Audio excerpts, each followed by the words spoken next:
बुद्ध के अनुसार कर्म केवल भौतिक कार्यों तक सीमित नहीं है, बल्कि यह हमारे विचारों, शब्दों और कार्यों का एक संपूर्ण चक्र है। कर्म का नियम सिखाता है कि प्रत्येक क्रिया की प्रतिक्रिया होती है। यह सिद्धांत हमें बताता है कि हमारा वर्तमान जीवन हमारे पूर्व जन्मों और इस जीवन के कर्मों का परिणाम है और हमारा भविष्य हमारे वर्तमान कर्मों से आकार लेता है। जब हम यह समझ जाते हैं कि हमारे कर्मों की शक्ति कितनी व्यापक और प्रभावी है, तब हम अपने जीवन को सही दिशा में मोड़ सकते हैं। बुद्ध का कर्म का सिद्धांत हमें यह भी सिखाता है कि हम अपने भाग्य के स्वयं निर्माता हैं। यह कोई भाग्यवादी धारणा नहीं है, बल्कि यह हमारी अपनी क्रियाओं पर आधारित एक न्याय संगत प्रणाली है। जब हम इस सत्य को समझते हैं, तब हमें अपने कर्मों के प्रति अधिक सजग और जागरूक होने की आवश्यकता महसूस होती है। बुद्ध ने स्पष्ट किया कि कर्म कोई पूर्व निर्धारित भाग्य नहीं है, बल्कि यह हमारे अपने कार्यों का परिणाम है। हमारे विचार, शब्द और कार्य, ये तीनों ही प्रकार के कर्म हमारे जीवन को गहराई से प्रभावित करते हैं। शारीरिक कर्म हमारे द्वारा किए गए शारीरिक कार्य, जैसे दान देना, दूसरों की सहायता करना या हिंसा करना।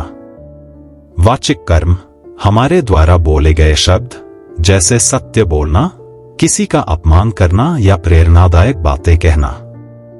मानसिक कर्म हमारे विचार और संकल्प, जैसे किसी के प्रति द्वेष रखना या प्रेम भाव से सोचना। इन तीनों प्रकार के कर्मों का हमारे जीवन पर व्यापक प्रभाव पड़ता है।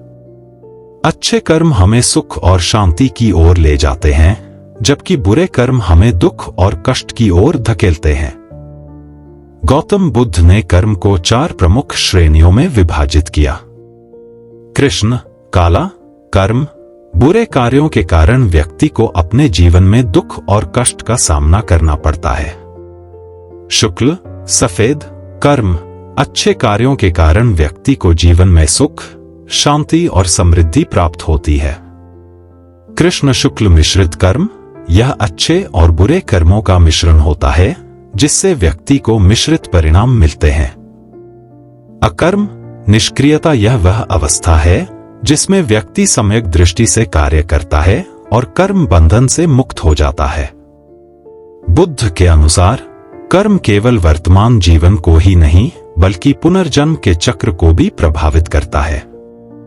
उन्होंने समझाया कि जो व्यक्ति इस सिद्धांत को समझ लेता है, वह अपने कर्मों को नियंत्रित कर सकता है और अपने जीवन को सकारात्मक रूप से सुधार सकता है। बुद्ध के अनुसार कर्म मुख्य रूप से 4 प्रकार के होते हैं। संचित कर्म, पिछले जन्मों के संचित कर्म जो हमारे वर्तमान जीवन को प्रभावित करते हैं। प्रारब्ध कर्म, वे कर्म जिनका हमें इस जन्म में फल मिल रहा है। क्रियमाण कर्म, हम जो वर्तमान में कर रहे हैं और जिनका भविष्य में परिणाम मिलेगा। आगामी कर्म, वे कर्म जो भविष्य में किए जाएंगे और अगले जन्मों को प्रभावित करेंगे। बुद्ध ने पुनर्जन्म के सिद्धांत को कर्म से जोड़ा। उन्होंने कहा कि कर्म एक बीज की तरह होता है। जैसे बीज से वृक्ष उत्पन्न होता है, वैसे ही हमारे कर्म हमारे भविष्य को आकार देते हैं। यदि कोई व्यक्ति सत्कर्म करता है, तो उसे अगले जन्म में शुभ परिणाम मिलते हैं, जबकि कुकर्म करने वाले को कठिनाइयों का सामना करना पड़ता है। बुद्ध ने यह भी कहा कि यदि कोई व्यक्ति अपने बुरे कर्मों को सुधारने का प्रयास करे और सन्मार्ग अपनाए, तो वह अपने आगामी जीवन को बेहतर बना सकता है। यह हमें यह समझने में मदद करता है कि हम अपने भविष्य के स्वामी स्वयं हैं।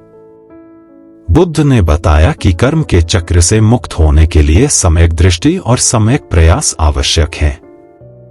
अष्टांगिक मार्ग का पालन करने से व्यक्ति अपनी बुरी प्रवृत्तियों पर नियंत्रण कर सकता है और मोक्ष प्राप्त कर सकता है। मोक्ष का अर्थ है दुखों से पूर्ण रूप से मुक्त होना। यह केवल अच्छे कर्मों और सही जीवन शैली के माध्यम से ही संभव है। बुद्ध ने अष्टांगिक मार्ग के माध्यम से कर्म के प्रभाव से मुक्त होने का उपाय बताया। सम्यक दृष्टि सत्य को सही प्रकार से समझना। सम्यक संकल्प बुरे विचारों से मुक्त होकर सही मार्ग अपनाना। सम्यक वाणी सत्य बोलना और कटु वचन न कहना। सम्यक कर्म हिंसा, चोरी और अनैतिक कार्यों से बचना। सम्यक आजीविका ईमानदारी और नीतिपूर्ण जीवन व्यतीत करना। सम्यक प्रयास आत्मसंयम और आत्मविकास का प्रयास करना।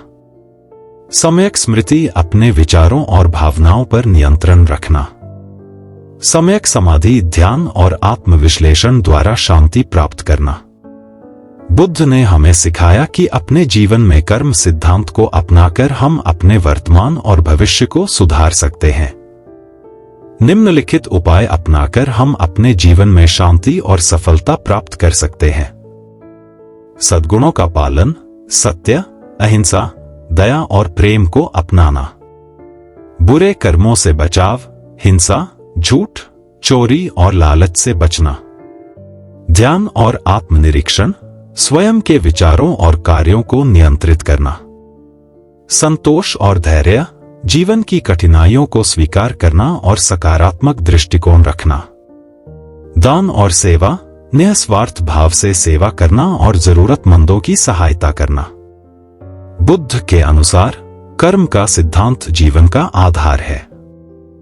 हम अपने कर्मों से अपने भविष्य को बना या बिगाड़ सकते हैं।